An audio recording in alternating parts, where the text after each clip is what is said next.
What's up, guys? Okay, so I'm just starting to do some videos here, so bear with me. I've done this before. I've been down this road. It's a long story, man. Maybe we'll get to it on another date. But as far as right now, man, we just gonna just want to talk about different things as it pertains to life, to life in general.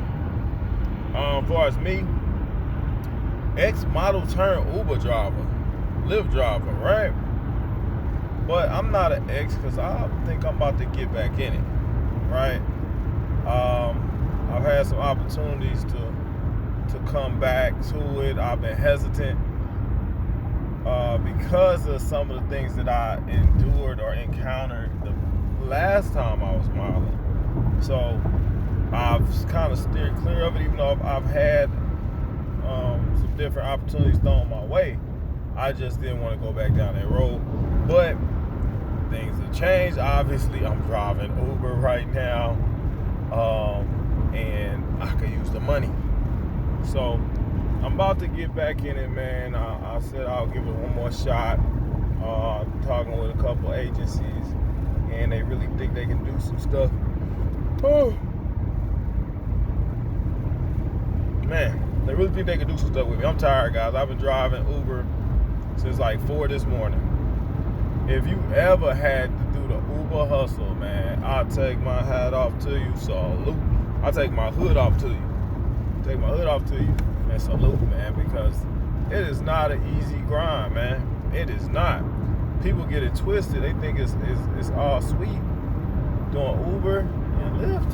Oh, hell no, man. Hell no. And if you like me, man, you running a lot of risk. But,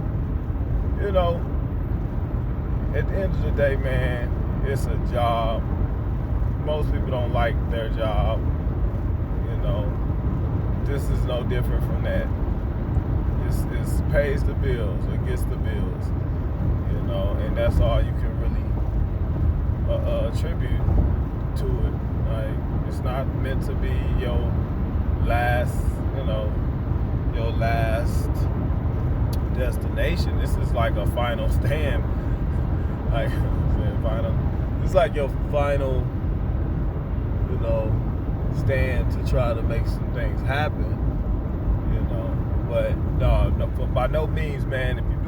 I'm telling you now, if you're doing Uber and Lyft, don't make it your main job. You know what I'm saying? Don't make it like your everything, because it'll suck the life right out of you. I'll be honest with you.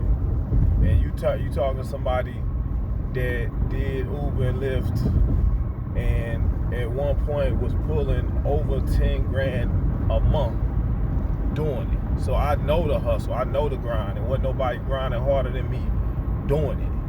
You know what I'm saying? You gotta have that in you.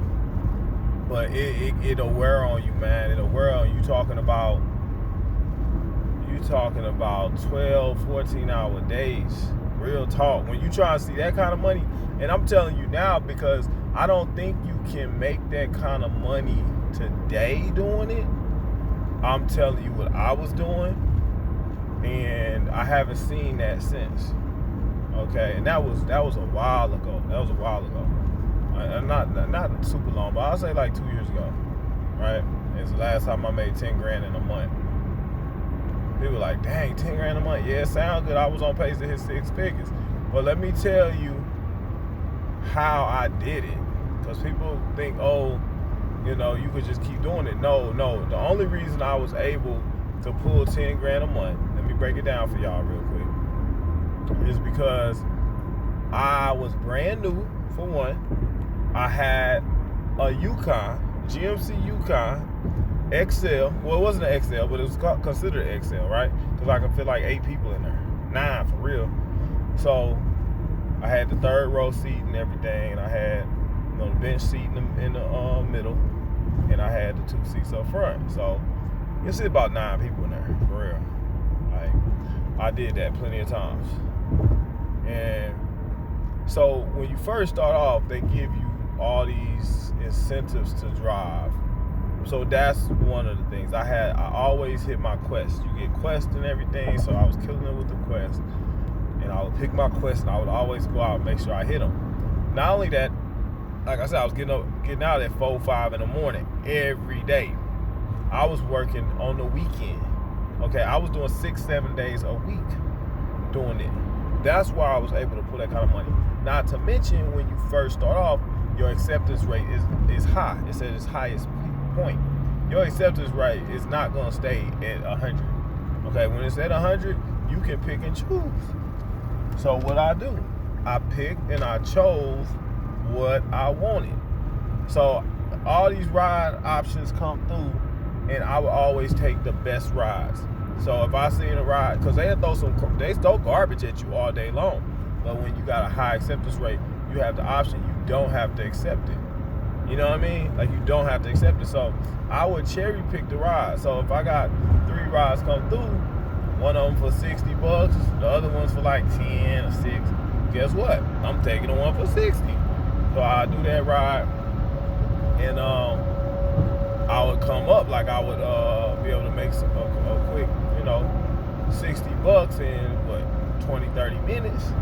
Then I'm on to the next. And I would do the same thing. Wait, nope, don't want that ride, don't want that ride, don't want that ride. Ooh, take that one, $50, 25 minutes. Boom. Just like that. So now I'm at $100. You see? Easy. And so I had my thing kind of mapped out and charted out. Like, I knew on my gas tank, if I was at half a tank, I knew a half a tank of gas in my Yukon would make me $200 or more. That's how much I could make by doing my Ubers. This is just the Ubers for the most part too, guys. So when I was at a full tank, I would anticipate, okay, I can make about $400 to $500 off a full tank of gas. That's how I did my math. So every time I filled up, I was gonna make about $400 to $500. That's how I was working it. And then what happened was, as I continued to cherry pick, my acceptance rates declined. And then I had rides, a couple rides that I canceled, for whatever different reasons. So those numbers, those key metrics started to fall. Once they fall to a certain point, you're no longer considered like one of the higher, tier drivers. And that's what I do. I lost my badge to be like platinum, or I was up there, right? I had this high acceptance rate for a while. Plus I was getting 5 stars. Everybody loved my truck because it was supposed to be Uber Black, but it wasn't, because it was a year late. So people was getting Uber Black like rides in for the regular XL price. So this worked in my favor, and it worked in their favor, because my truck was clean. I mean, I might show a picture of it, but my truck was clean, guys. I mean, it was clean inside and out. Right, and it has some nice wheels on it, tinted presidential tint on it, nice sound system, moon roof, leather interior. There was the SLT, automatic seats and things. Like, it was decked out, right? And so people loved riding in my truck, and they got, oh, this is nice. They wasn't used to doing Uber Blacks, but unfortunately for me, I fell into the regular Black, or the regular Uber XL, right? So I would do the Uber XLs, and I would nitpick those, and then I would, if things got slow, then I would jump into regular Uber, and I would take people for the lower price just so I could keep the money flowing all day. So I made sure that I kept my money flowing. So that's how I was able to, beat the system and pull 10K a month. But as my acceptance rate started to decline, so did my income. My income went from 10 and 10 and 10 to down to 7, then down to 6, then down to 5. And then they start changing some fees and stuff with Uber. Man, before you knew it, I was down about really like 4, 3, 2. I think I got to about $2,500 is where I started getting to. $2,000 to $2,500 was starting to go on. So $500-600 started being the best I could do.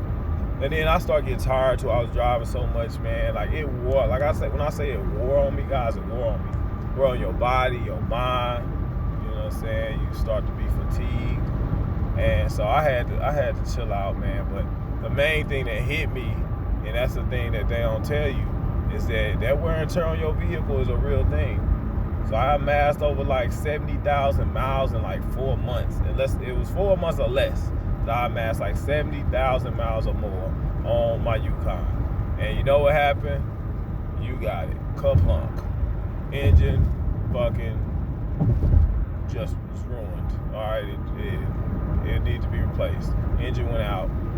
And don't do this. Learn the lesson, man. I'll probably do it. Don't go to Craigslist and get your thing car fixed. Make sure you go to a reputable dealer.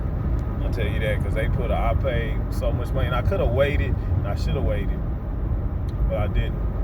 I should have waited for my guy that I trusted, that had quality engine and stuff. He wanted a little more money, and the time constraints was what hurt, because I was like, man, I want to get back out there and work, keep on hustling.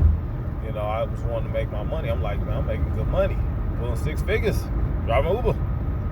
So I rented a Yukon, and it was costing a lot to rent, man. Them things was like, and my niece worked at the Enterprise, so I was able to get the Yukon for cheap compared to what anybody else would pay. That's the only reason it made some kind of sense. But I rented the Yukon. I kept driving, making money, man. But I was paying so much back onto the rental and paying for that gas for the Yukon. It's like it wasn't balancing out good. So that's when my money took a real dip. And then I was dropping $9,000 on the engine for my Yukon. But it's like, oh, I got it because I was making 10. Like, I did what I had to do to go and pay for it. But once it got done, it had problems still. The engine was still acting up. Took it back and messing around, whatever. Warranty bullshit. And either way, man, I ended up getting it back. It was barely riding decent. And then, damn, transmission fell out. Transmission fell out. And I was like, oh, hell.